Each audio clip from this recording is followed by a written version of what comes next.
Assalamualaikum warahmatullahi wabarakatuh. Nama saya Muhammad Syahmi bin Muhammad Zamari. Nombor metrik 056571. Jadi tugasan kedua ini adalah untuk menerangkan tugasan yang pertama, yang 3 topik tu.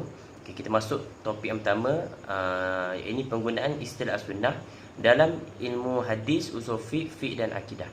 Okay. As-sunnah dalam ilmu hadis lebih kepada perbuatan Rasulullah, manakala al-hadis itu sendiri merujuk kepada percakapan Rasulullah. Okey, akan tetapi as-sunnah sama je maksud dia dengan al-hadis. Al-asar dengan dan al-khabar. Ya, ini segala apa yang disandarkan kepada Rasulullah. Sama ada percakapan, perbuatan, takrir, ya ini pengakuan dan sifat-sifat baginda.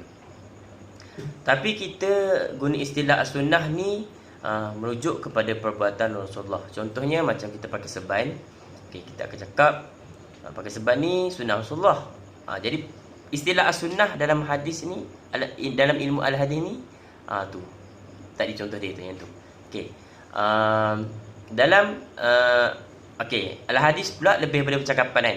Okey, contoh apa yang Nabi cakap semua tu, okey, tu hadis Nabi. Macam itulah yang saya faham.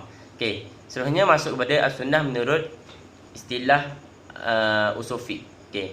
As-sunnah dalam istilah usul fiqh ni dia segala sesuatu yang bersumber dari Nabi selain daripada Al-Quran untuk menjadi dalil bagi hukum syar'i. Okey. Ulama usul fiqh dia orang membahaskan dari segala yang disyariatkan kepada manusia sebagai undang-undang kehidupan dan meletakkan kaedah-kaedah bagi perundangan tersebut. Okey. Istilah as-sunnah dalam fiqh pula. Okey, istilah as-sunnah dalam ilmu fiqh, sunnah bermaksud perbuatan yang apabila dilakukan dapat pahala dan apabila tak buat tak berdosa. Maksudnya dekat dalam ilmu fiqh ni dia membicarakan tentang hukum. Okey, hukum ada 5. Wajib, sunat, makruh, harus, haram kan. Okey. Sunnah ni lah yang kita nak cakap dalam ilmu fiqh. Sunnah yang bermaksud apabila kita buat dapat pahala, yang kita tak buat tak berdosa. Okey, tu dalam ilmu fiqh. Okey.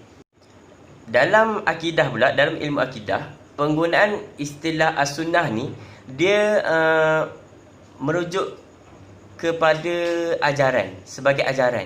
Okey, maksudnya siapa yang tolak as-sunnah bermaksud dia tak terima ajaran Al-Quran. Betul?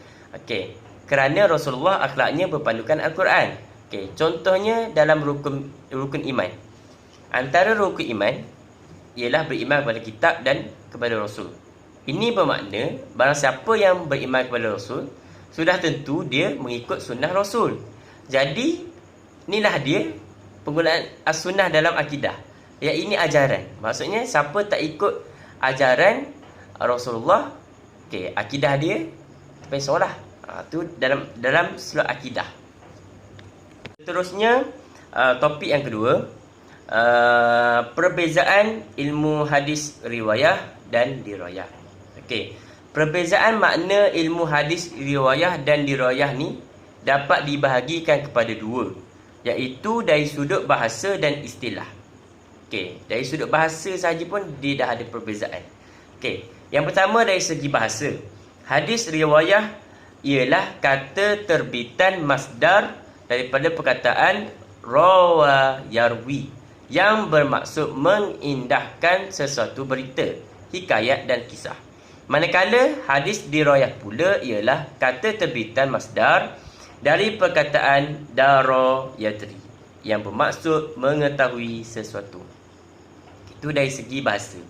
Manakala dari segi istilah, hadis riwayah ni ialah ilmu yang mengkaji tentang periwayatan perkara yang disandarkan kepada Nabi Muhammad sallallahu alaihi wasallam secara khusus, sama ada perkataan, perbuatan, takrir, sifat dan akhlak dengan cara yang teliti dan terperinci. Manakala hadis dirayah ialah ilmu untuk mengetahui keadaan sanad dan matan dari sudut terima atau tolak yang berhubung kait dengannya. Okey. Selain daripada tu, perbezaan hadis riwayah dan dirayah ni adalah tujuan dia, dari segi tujuan dia. Hadis riwayah ni untuk nak jaga hadis daripada sebarang kesalahan pemindahan sesuatu yang disandarkan kepada Rasulullah.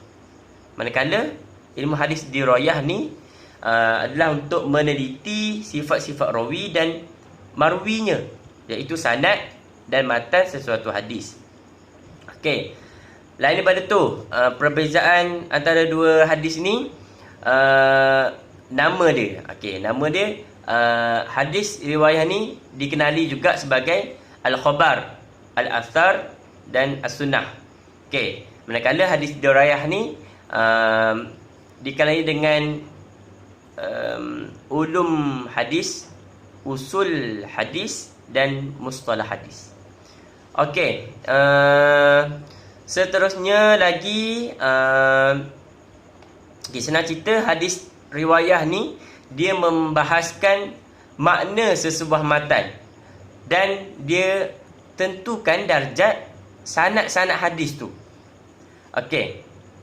Manakala hadis dirayah ni dia menilai darjat hadis tu.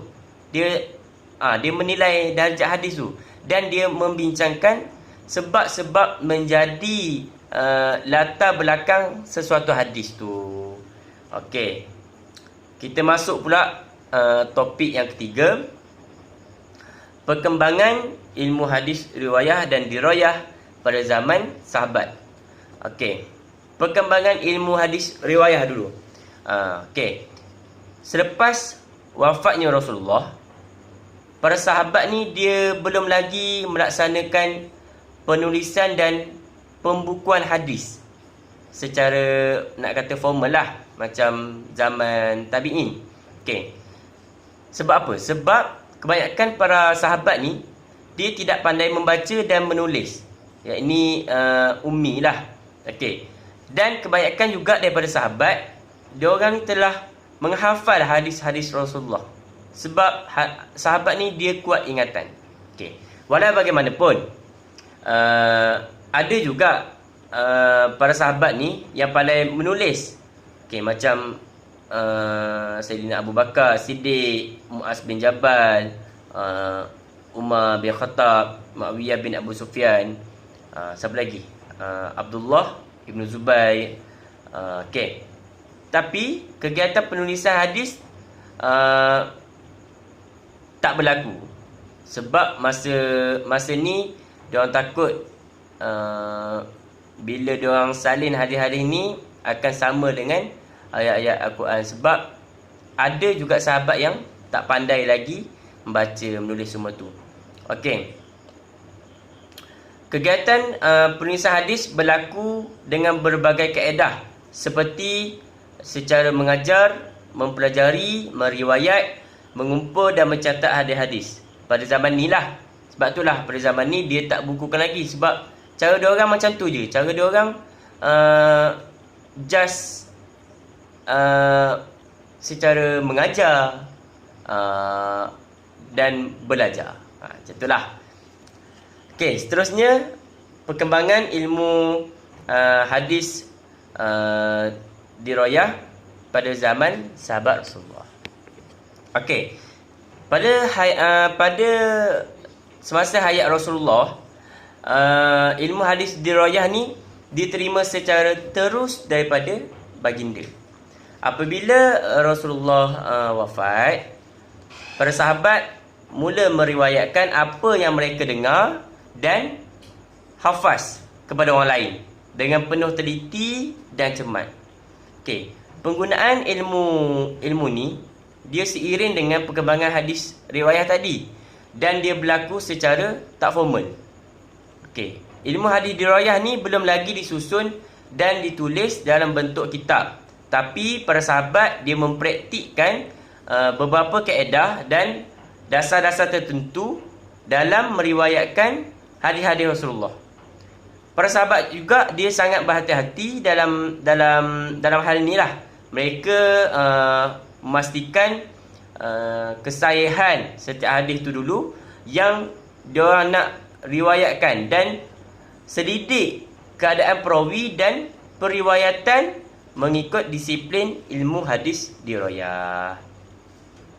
Okey, hadis dirayah tak dibukukan sebab sahabat sampaikan satu hadis Nabi secara periwayatan yang sangat cermat dan teliti waktu ni. Saja daripada saya. Assalamualaikum warahmatullahi wabarakatuh.